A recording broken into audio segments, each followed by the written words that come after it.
নমস্কার বন্ধুরা, আমার চ্যানেলে আপনাদের স্বাগত জানাই। আজকে আমি আপনাদের বানিয়ে দেখাবো পটেটো ফিঙ্গার। প্রথমে আমি আলুটাকে ছাড়িয়ে সেদ্ধ করে রেখে দিয়েছিলাম। এবার আমি আলুটাকে ম্যাশ করে নিচ্ছি। ওর মধ্যে এবার কিছু মশলা দেব। আদা পেস্ট,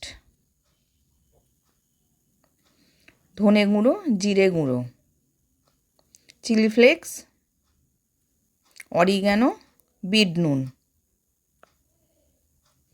আমচুর পাউডার, ধনেপাতা কুচি, লঙ্কা কুচি দিয়ে ভালো করে মেখে নেব। এবার মাখা হয়ে গেছে, ওর মধ্যে আমি 2 চামচ ময়দা দিলাম, 2 চামচ কর্নফ্লাওয়ার দিলাম,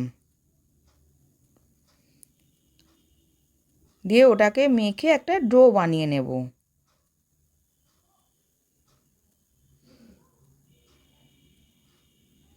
এবার আমি ছোট ছোট করে লেচি কেটে ফিঙ্গারে শেপ করে নিয়েছিলাম। নেওয়ার পর আমি ব্রেড ক্রাম্বসে কোট করে নিচ্ছি। ওইদিকে আমি একটা কড়ার মধ্যে তেল গরম করতে দিয়েছিলাম, সব ফিঙ্গারগুলো ছেড়ে ভেজে নেব।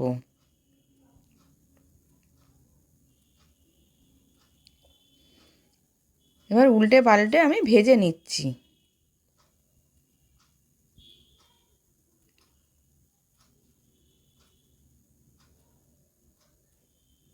এবার আলু ফিঙ্গারগুলো ভাজা হয়ে গেছে, আমি তুলে নিলাম। সার্ভ করার জন্য রেডি।